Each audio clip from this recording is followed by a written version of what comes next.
So I have finished this top, and I didn't really film very much of the making of it process, and certainly not the construction process. But I basically just made a peasant top.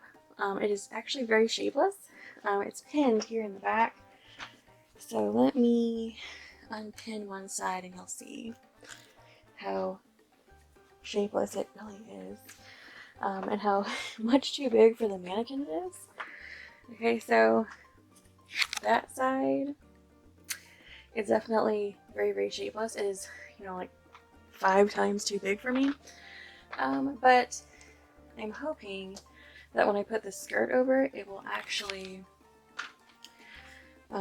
be a little bit more flattering. And if not, then I think I will just have to take a relatively wide, like 1-inch piece of elastic and elasticize the waist so it'll draw in the waist and be a little bit more flattering. But I mean, I usually wear the waistband of my skirts at my natural waist anyways, so I'm hoping that it won't be a problem. But if it is, then I will have to alter it. But I don't really want to alter it right now because I'm not sure if the skirt will actually help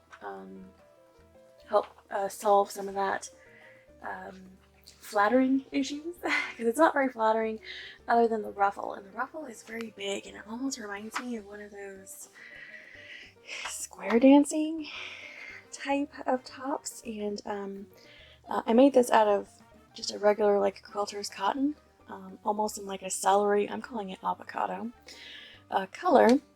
And right here at the hem, where the hem meets the trim on it actually had a quite like bias binding, so quite a thick binding, and then I hemmed this before I put the trim on. So right there at the hem, it's actually quite stiff, so it almost keeps it like, it gives it some fullness and some body. Cotton has a lot of body anyways and has, you know, relatively nice stiffness to it without being like crispy. But I mean, this is like really, I even like ironed this down to try and iron down the ruffles a little bit, but I actually modeled this off of a different shirt that I have, and I love the shirt. I love it to death. So I wanted to recreate one, but it being made out of cotton, it's just so puffy and so frilly. But yeah, it does really put in mind one of those square dancing outfits from the 80s, kind of like an 80s does a peasant sort of top. So to go with it, I have this taco print that I'm going to, what am I pointing at here?